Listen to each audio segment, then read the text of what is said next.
يا أيها الذين آمنوا اتقوا الله وقولوا قولا سديدا يصلح لكم أعمالكم ويغفر لكم ذنوبكم ومن يطع الله ورسوله فقد فاز فوزا عظيما.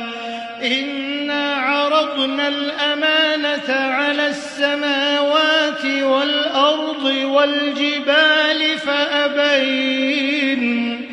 فأبين أن يحملنها وأشفقن منها وحملها الإنسان إنه كان ظلوما جهولا. ليعذب الله المنافقين والمنافقات والمشركين والمشركات ويتوب الله على المؤمنين والمؤمنات وكان الله غفورا رحيما. اس پروگرام کے جو پہلے خطیب ہیں شیخ کفایت اللہ سنابلی حفظہ اللہ، جن کا عنوان ہے طلاق کی کثرت، اسباب اور علاج. چونکہ شیخ ہمارے لیے، ہم سبھی والوں کے لیے نئی شخصیت ہے اور الحمدللہ علماء طبقہ ان کو جانتا ہے اچھی طرح. ان کے مضامین، ان کی کتابیں، ان کی ویڈیوز وغیرہ ہم دیکھتے ہیں، لیکن مختصر وقت کم ہے. مختصر ان کا 1-1.5 منٹ میں ان کا میں تعارف آپ کے سامنے پیش کر دوں گا کہ شیخ کی فراغت جامعہ اسلامیہ سنابل دہلی سے ہوئی ہے اور ہمارے یہاں کی جو عبدالرحیم رائب صاحب ہیں وہ شاید کے ہم درس ہیں. اور شیخ ابھی ممبئی IIC دعوت سینٹر میں داعی اور مبلغ کی حیثیت سے خدمت انجام دے رہے ہیں. آپ کے ویڈیوز اور آپ کے مضامین بھی فیس بک، واٹس ایپ اور وغیرہ پر شیئر ہوتے ہیں. سوال و جواب کی شکل میں آپ کی ویڈیوز بھی یوٹیوب کے اندر آپ دیکھتے ہوں گے.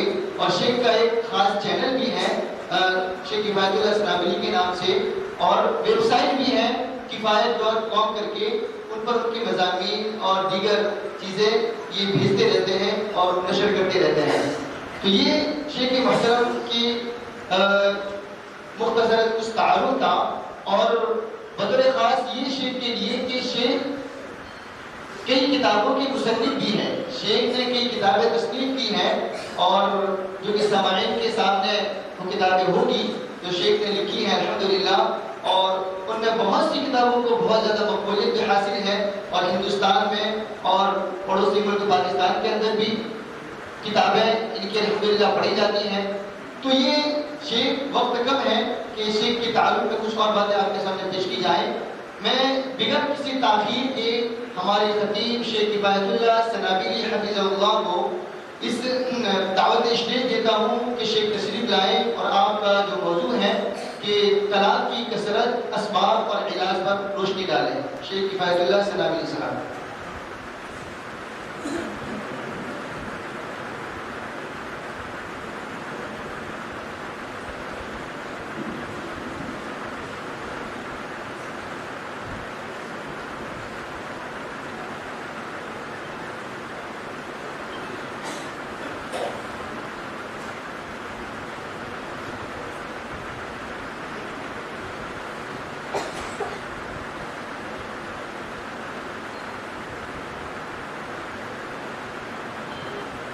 السلام علیکم ورحمۃ اللہ وبرکاتہ. الحمدللہ رب العالمین والصلاۃ والسلام علی رسول الامین وعلی آلہ وصحبہ اجمعین. حاضرین، سامعین، سامعات، جس موضوع پر ہم انشاءاللہ کچھ باتیں رکھنے کی کوشش کریں گے وہ ہے طلاق کے اسباب، طلاق کی کثرت سے کیوں ہوتی ہے اور اس سے بچنے کا طریقہ کیا ہے. دیکھیں، طلاق کے جو اسباب ہیں اس کو ہم دو حصوں میں بانٹ دیتے ہیں. پہلے اسباب وہ ہیں جو شادی سے پہلے ان کا تعلق ہے، یعنی شادی سے پہلے جن چیزوں کی رعایت ہونی چاہیے، جن چیزوں کا خیال ہونا چاہیے، آدمی ان چیزوں کا خیال نہیں رکھتا ہے، شادی کر لیتا ہے اور بعد میں طلاق نہ ہو جائے۔ تو کچھ اسباب ایسے ہیں جن کا تعلق شادی سے پہلے کے حالات سے، اور کچھ اسباب ایسے ہیں جن کا تعلق شادی ہو جانے کے بعد کے حالات سے۔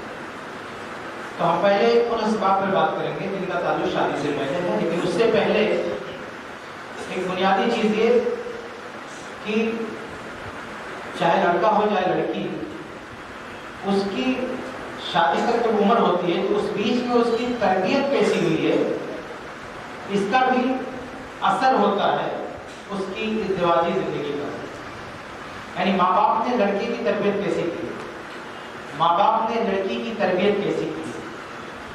اگر اسلامی تربیت نہ ہو، صحیح ڈھنگ سے لڑکے یا لڑکی کی تربیت نہ ہو، تو حقیقت میں وہ شادی کے لائق نہیں رہتے۔ کسی بھی مسلمان گھرانے میں ایک لڑکا بڑا ہو رہا ہے، پڑھ لکھ رہا ہے، اسے دین سے کوئی واسطہ نہیں ہے، اسے نہیں پتا کہ اسلام کیا ہے، قرآن کیا ہے، حدیث کیا ہے، اور زندگی میں جینے کے لیے اسلام نے جو ضابطہ دیا ہے وہ کیا ہے، اس کا کچھ پتہ نہیں۔ تو شادی کے بعد کیا گارنٹی ہے کہ وہ اپنے بیوی کے حقوق ادا کرے گا؟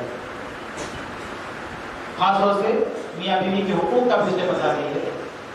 ایسے ہی معاملہ ایک لڑکی کا بھی، ایک لڑکی اپنے گھر میں پلتی ہے، پرورش پاتی ہے، بڑی ہوتی ہے، اور اسے نہیں سکھایا جاتا کہ اسلام نے جو ضابطۂ حیات دیا ہے وہ کیا ہے، اسلامی زندگی کیسے گزاری جاتی ہے وہ نہیں پتا۔ اور سب سے بڑی بات یہ کہ میاں بیوی یعنی ماں باپ، والدین جن کے سائے میں بچے پرورش پاتے ہیں، ان کی میرج لائف کیسے گزر رہی ہے۔ جب بچے ان کو اپنی نگاہوں سے دیکھتے ہیں تو شادی کے بعد اسی کی کاپی کرتے ہیں۔ اگر کوئی باپ دن رات اپنی بیوی کو مارتا پیٹتا ہے، ڈانٹتا ہے، گالی دیتا ہے، اور ایسے ماحول میں ایک لڑکا بڑھتا ہے تو کل کو شادی ہوگی تو وہی اپنے باپ کی ساری کرتوت دہرائے گا اپنی بیوی پر۔ تو اس لیے ایک باپ کو بھی سوچنا چاہیے اپنے بچوں کے سامنے غصہ ہونے سے پہلے، کوئی غلط حرکت کرنے سے پہلے 100 بار سوچنا چاہیے کہ یہ لڑکا ہماری اس حرکت کی کاپی کرے گا۔ دیکھیے ہم لوگ شکایت کرتے ہیں نا، بچے ہماری بات نہیں مانتے۔ ہمارے منہ سے کہی ہوئی بات کو بچے اتنا فالو نہیں کرتے جتنا ہمارے کرتوت کو فالو کرتے ہیں۔ اگر بچوں کو پرورش کرنا ہے، صحیح تربیت دینی ہے، تو زبان سے زیادہ اپنے ہاتھ پاؤں اور اپنے اعمال کو سدھارے۔ اگر ہم صحیح ہیں، ماں باپ صحیح، تو بچے بھی صحیح ہوں گے، ان کو بولنے کی ضرورت نہیں ہے۔ لیکن اگر آپ صحیح نہیں ہیں، آپ صبح شام موبائل لے کے بیٹھے ہیں اور آپ یہ کہ بچہ موبائل نہ دیکھے تو اتنا نہیں ہے۔ آپ قرآن لے کے بیٹھے ہیں، کتاب لے کے بیٹھے ہیں، بچہ بھی لے کے بیٹھے گا۔ تو بچوں کی پرورش بہت ضروری ہے، اور ماں باپ یہ پہلا مرحلہ ہے اس کو سکھانے کا۔ اگر ماں باپ کی زندگی لڑائی جھگڑے میں گزر رہی ہے، تو میں بھی گزر رہی ہے، گالی گلوچ سے گزر رہی ہے، تو ہو سکتا ہے کہ ماں باپ نے کسی طرح سے رشتہ سمجھوتا کر کے گزار دیا ہو، لیکن بچے جو وہی حرکت دہرائیں گے تو گارنٹی نہیں کہ وہ رشتہ بھی چل جائے۔ اس لیے ہر ماں باپ کو سوچنا چاہیے کہ ہم اپنے بچوں کی کیسی تربیت کر رہے ہیں، ہمارے گھریلو حالات کیسے گزر رہے ہیں۔ تو بچوں کے سامنے لڑائی جھگڑا نہیں ہونا چاہیے، گالی گلوچ نہیں ہونا چاہیے، اس پہ بہت برا ان پہ اثر پڑتا ہے۔ اور ایک ماں کی سب سے بڑی ذمہ داری ہوتی ہے، کیونکہ اسی کو دیکھ کے لڑکی بڑی ہوتی ہے۔ اگر ایک ماں کا مزاج یہ ہے ہمیشہ شوہر سے جھگڑا کرنا، ہمیشہ اسے اختلاف کرنا، گالی گلوچ کرنا، تو اس کی بیٹی بس وہی 14 15 20 سال تک وہی سیکھتی ہے، اور جب نئے گھر میں جاتی ہے تو پھر وہی اپنے ماں کی تعلیم دہرانی شروع کرتی ہے۔ اس لیے ماں باپ کا رول بہت اہم ہوتا ہے اس مسئلے میں، ٹھیک ہے، یہ پہلی بات ہے۔ اب آئیے کچھ اور چیزوں کا تذکرہ کرتے ہیں خصوصی طور پہ۔ دیکھیے شادی سے پہلے ہم پہلے اس سے بات کرتے ہیں کہ شادی سے پہلے جو اسباب جن کو ہم نظر انداز کر دیتے ہیں اور بعد میں وہ وجہ بنتے ہیں طلاق کی، وہ کیا ہے؟ سب سے پہلی چیز تو نیت ہے، یعنی شادی سے پہلے ہماری نیت کیا ہے؟ ہم اگر شادی کرنے جاتے ہیں، ایک لڑکا شادی کرتا ہے، ایک لڑکی شادی کرتی ہے، تو کیوں؟ اس کے پیچھے نیت کیا ہے؟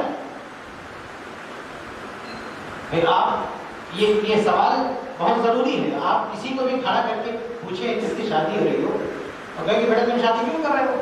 تو کیا کہے گا سب کرتے ہیں ہم بھی کر رہے ہیں؟ یا کیا کہیں گے بھائی عمر ہو گئی ہے شادی کی، شادی کر رہے ہیں؟ یہ عام طور سے جواب ملے گا. کوئی بھی لڑکا یا لڑکی شادی کرے گا، آپ ان سے پوچھتے ہیں کہ شادی کیوں کر رہے ہو، کیا ریزن؟ کہے گا سب کرتے ہیں ہم بھی کر رہے ہیں. یا عمر ہو گئی شادی کی تو شادی کر رہے ہیں. مطلب نیت کیا ہے کہ سماج کی ایک پرمپرا ہے، اس کو لے کے آگے بڑھنا ہے، ایک رسم و رواج ہے، اس میں ہمیں بھی حصہ لینا ہے. یا اور لوگوں کا تو جواب ہو سکتا ہے، مسلمان کا جواب نہیں ہو سکتا. مسلمان شادی کیوں کرتا ہے؟ نیت کیا ہونی چاہیے؟ اس لیے کہ اللہ کے رسول نے حکم دیا. یہ صحیح جواب ہے. ہم شادی کیوں کرتے ہیں؟ ہمارے نبی کا حکم ہے. صحیح بخاری حدیث ہے، یا معاشر الشباب من استطاع منکم الباءة فلیتزوج، کہ اے نوجوانوں کی جماعت، تم میں سے جو شادی کی طاقت رکھتا ہے وہ شادی کر جائے. تو شادی کرتے ہوئے ہماری نیت کیا ہونی چاہیے کہ ہم اپنے نبی کے حکم کو فالو کرنے جا رہے ہیں. صحیح بخاری کی پہلی حدیث ہے انما الاعمال بالنیات، اعمال کا دار و مدار نیت پر ہے. جیسے نیت ویسی برکت. اگر کوئی کام اس مبارک نیت سے آپ شروع کر رہے ہیں کہ نبی نے کہا ہے اس لیے ہم کر رہے ہیں، تو آپ سوچیں اس میں کتنی برکت ہے.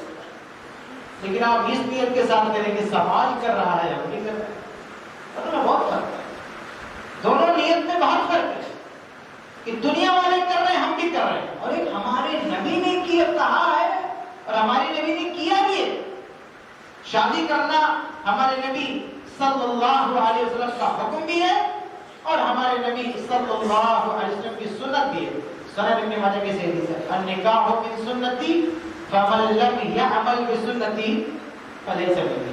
یہ دونوں ٹکڑا ایک ساتھ صحیح مسلم میں، سنن ابن ماجہ میں، دوسرے حدیثوں میں الگ الگ، لیکن سنن ابن ماجہ میں ایک ساتھ یہ دونوں ٹکڑا کیا النکاح من سنتی فمن لم يعمل بسنتی فلیس منی.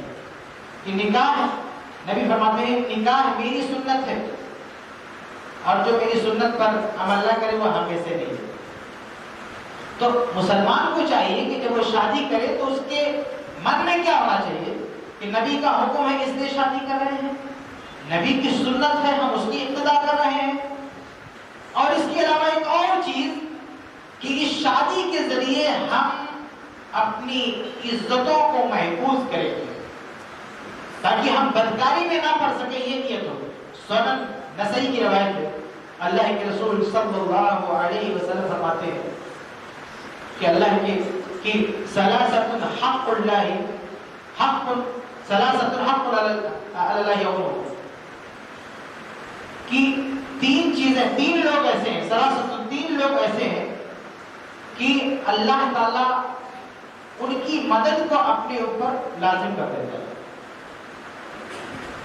ثلاثۃ حق اللہ یوم، تین لوگوں کی مدد کرنا اللہ پہ لازم ہوتا ہے، اللہ اپنے اوپر لازم کر دیتا ہے.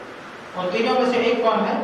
الناکح، وہ شادی کرنے والا، یرید العفاف، جو شادی کے ذریعہ پاک دامنی چاہتا ہو، جو شادی کے پیچھے یہ نیت لیا ہو کہ اس کے ذریعے ہم اپنی عزتوں کو بچا سکیں. تو یہ تین چیزیں ہو گئی کہ مسلمان شادی کرے تو ایک تو سوچے نبی کا حکم ہے، دوسرا نبی کی سنت ہے، اور تیسرا اپنی عزتوں کو بچانا ہے. اب کتنی بڑی بات ہے سنن نسائی کی حدیث ہے کہ اگر کوئی اپنی عزت کی حفاظت کے لیے شادی کرے تو اللہ اس کی مدد کرنا اللہ اپنے اوپر لازم کر لیتا ہے. بتائیے ان نیتوں کے ساتھ، ان بابرکت احساسات کے ساتھ اگر کوئی شادی کرے تو اس کی شادی میں کتنی برکت ہے. لیکن آج ہماری شادی ہو جاتی ہے، ہمیں پتہ نہیں ہوتا ہے کہ شادی کر رہے ہیں، ہمارے پیچھے وہ نیتیں نہیں ہوتی. اور نیت رہے گی تبھی ثواب ملے گا، اس کا اثر ہوگا. ایک آدمی نماز جیسی مقدس عبادت بھی کرے لیکن اس کے پیچھے اس کی نیت نہ ہو. ایک آدمی پکڑ کے ہاتھ لے آیا مسجد میں تو رکھتے چلا آیا، یا رمضان کو کی نماز پڑھنے آیا، صرف افطاری کرنے کے لیے نماز پڑھنا مقصود نہیں کر، افطاری کرتے ہم چلو چلے گے نماز پڑھیں گے، اس کو ثواب ملے گا نہیں، اس کی نیت کچھ ہوگا. تو جب نیت شامل ہوتی ہے تو اس میں برکت ہوتی ہے، اس کا اثر ہوتا ہے. اس لیے سب سے پہلی چیز کیا ہے کہ شادی سے پہلے ہماری نیت صحیح ہو، ہمارے ارادے نیک ہوں. یہ ساری چیزیں رہیں گی شادی سے پہلے تو انشاءاللہ اس میں برکت دیکھنے کو ملے گی، اور طلاق وغیرہ کے بعد اس میں اس کے امکانات بہت کم ہیں.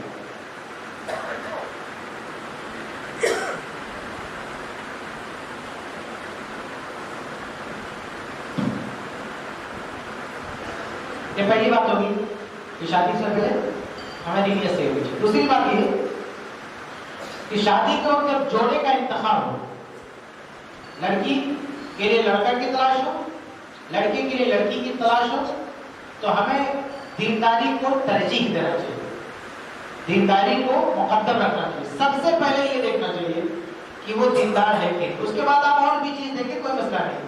آپ نے مال بھی دیکھ لیا، خوبصورتی بھی دیکھ لیا، کوئی مسئلہ نہیں.